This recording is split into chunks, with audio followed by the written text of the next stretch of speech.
Hello everyone, welcome to the Scumdogs Kennel. I'm your host, Chris Williams, and in today's Cryptid Corner mini-episode, I have two extraordinary fantasy-filled, but maybe not actually fantasy, stories. One, the Fresno Nightcrawler. Two, a dragon flight was observed, seen by the witness. Both stories are incredible, and we'll start with this story, Fresno Nightcrawler, unraveling the bizarre enigma. What is it? Let's get into this article and read exactly what was seen and still is seen in Fresno, California. Some cryptids creep, others stalk, but the Fresno Nightcrawler glides, eerily smooth, faceless, and leg-dominated, as if reality forgot to fill in the rest of the creature. First, caught on a Fresno surveillance feed in 2007, this strange entity has since become a symbol of internet folklore and a rallying point for cryptid fans worldwide. With no new footage and no physical evidence, the mystery deepens. Is the Nightcrawler a visitor from another realm, a clever hoax, or something stranger, something that thrives precisely because it resists explanation? The night the world changed in Fresno. November 2007, dogs bark, a man jolts awake, and his surveillance screen flickers to life. What it shows is now a cryptid canon. Two pale, spindly figures crossing a suburban lawn, walking with impossible grace. Their shapes resemble pants without torsos, just white floating legs tapering upward into nothing. The original CCTV tape was reportedly lost, leaving only a shaky recording of the monitor itself. That fragmentary clip is the cornerstone of everything that followed. A cryptid with no face, no arms, just legs. The Fresno Nightcrawler challenges all taxonomy. No arms, no discernible head, no natural gait. Witnesses and analysts alike compare it to walking trousers. Its minimalism is precisely why it fascinates. The less detail, the more room for speculation.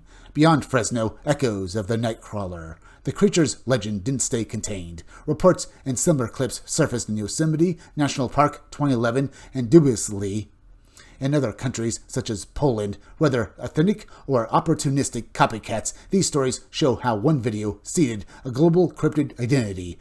Today, the Nightcrawler isn't just a creature, it's a brand, appearing on Fresno murals, stickers, art shows, and even clothing lines. Theories in the shadows. Extraterrestrial, interdimensional, too alien and designed to be local, some say. It slipped through into our world. Animal misidentification. Suggestions range from a bird in an odd posture to a deer caught mid-stride on two legs. Hoax or digital edit. Skeptics highlight how easy the footage would be to fake with fabric, stilts, or basic video manipulation. Modern folklore. Perhaps the Nightcrawler exists only as a cultural archetype, proof of how myths adapt to their surveillance and viral video era. Maybe it is, folks. The power of mystery. Despite debate, the Nightcrawler resonates because it leaves questions dangling. Unlike Bigfoot or Mothman, this cryptid doesn't require large ecosystems or sustained sightings to feel possible. Its ambiguity is its strength. Fresno locals have embraced it, turning a fleeting blur of pixels into an enduring legend. The open loop, where it might appear next. Could more footage appear in Fresno's wooded parks or Yosemite's dark trails, or perhaps somewhere completely unexpected? If new evidence emerged, would it solve the puzzle or multiply it? The Fresno Nightcrawler story isn't over. It's waiting, gliding silently in the background of the world's imagination. Indeed, folks, it is. And I've heard that maybe other people in Fresno have also sighted this creature as well in the years since. Then again, people have seen this creature apparently all over the world now as well, including apparently American state parks and Poland, as the article says. Either way, very interesting, folks. When will the next sign of the Fresno Nightcrawler appear? No one knows, but let's read on. Origins overview. First filmed in 2007, Fresno, California, by a homeowner's surveillance system. Signs overview. Follow-up claims in Yosemite 2011 with unverified reports elsewhere worldwide. Evidence overview. One grainy video, footprints washed away by rain, and zero physical proof. Cultural overview. From memes to murals, the Nightcrawler has become a Fresno folk icon and internet darling. Investigators overview. An ideal case study of how folklore, media, and the paranormal intersect. There's also a note, folks. The Fresno Nightcrawler, first captured in a grainy Fresno video in 2007, has since grown into one of the internet's strangest and most beloved cryptid mysteries. With its bizarre leg-dominated form, lack of physical evidence, and rare sightings, the Nightcrawler stands at the edge of belief, too strange to ignore, too elusive to confirm. Whether alien, hoax, or cultural myth, its legend thrives on what we don't know and on where it might glide next. Indeed, folks, that is all true when you consider what the Fresno Nightcrawler might actually be. No one knows, and people wonder when it will appear next. Either way, let's move on to the next story, folks, which is equally just as bizarre. Dragon takes flight over Pennsylvania, a terrifying 2012 Fayette County encounter still unexplained. And read about yet another dragon encounter or basically dragon flight observed, I should say, folks, in North America, folks. Let's hear about this story now as well. On a quiet March night in southern Fayette County, Pennsylvania, a lone dog walker looked up to see something that defied all logic, a massive dragon-like creature with glowing orange eyes slicing through the darkness. Was this a living relic from another age, or an interdimensional being, or something far stranger lurking in the skies above? On March 18th, 2012, just before midnight, a man was walking his dog in a rural area of southern Fayette County, Pennsylvania. While in the front yard away from any lights, he heard a whooshing sound coming from above and looked up. He spotted a large flying creature about 55 feet overhead that resembled a dragon. Maybe it didn't just resemble a dragon, folks. Maybe it was one. Or it could be, maybe he saw a pterosaur, which is something that's been seen as well, folks. But usually you see people basically saying they see pterodactyls in the southwest United States, folks, like in California and those sorts of basically desert-like areas.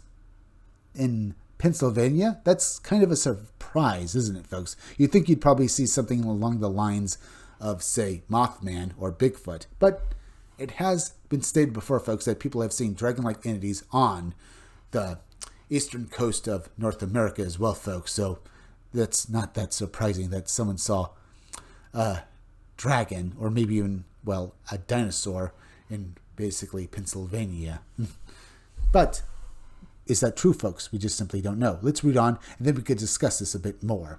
The witness could see it more clearly as the creature passed over an automatic dusk-to-dawn light. The body measured approximately 22 feet in length, with a wingspan of around 18 feet. Its surface appeared shiny and reflective, lacking scales. The coloration was dark, possibly a mix of brown and urban tones.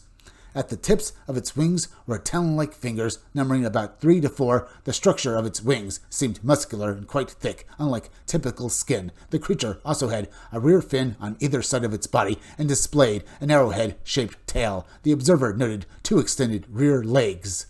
The head was cone-shaped, stopping flat at the base of the neck. The most unusual features were the mouth and eyes, which glowed with a very ominous orange light. As the creature flew over a tree at the yard's edge and moved off into the distance, the man heard a deep, throaty sound reminiscent of a boat's foghorn.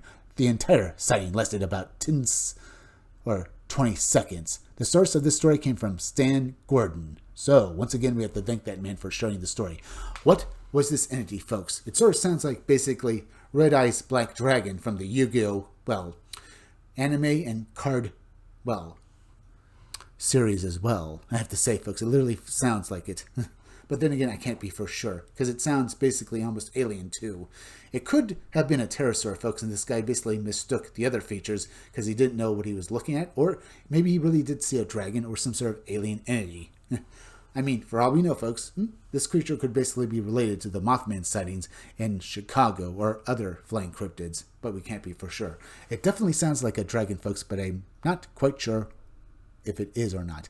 It just certainly sounds like something we'd see from a fantasy series, folks. That's all I'm saying. It sounds like a dragon, looks like a dragon, and basically, even, I guess, for all we know, folks, maybe smells like a dragon, so maybe it is definitely a dragon.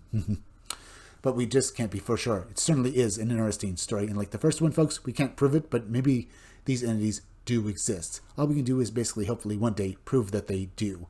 Until then, we can only just hope. Either way, still a cool story. But now, folks, we're at the end, so please go subscribe to my YouTube channel, Read Comics That Are Bad For You. You can use the YouTube link down below in the descriptions of the chat to go subscribe me. Hit that like button for me. Make sure you're still subscribed. Leave some comments down below. Hit that bell for notifications. Make sure to hit the part of the bell. That'll give you all future notifications. And please, share this video out. I'm Chris Williams from the Scumdogs Kennel. Thank you all for joining me. I'll be back again tomorrow with another great video, folks. Till then, I'll see you all again soon.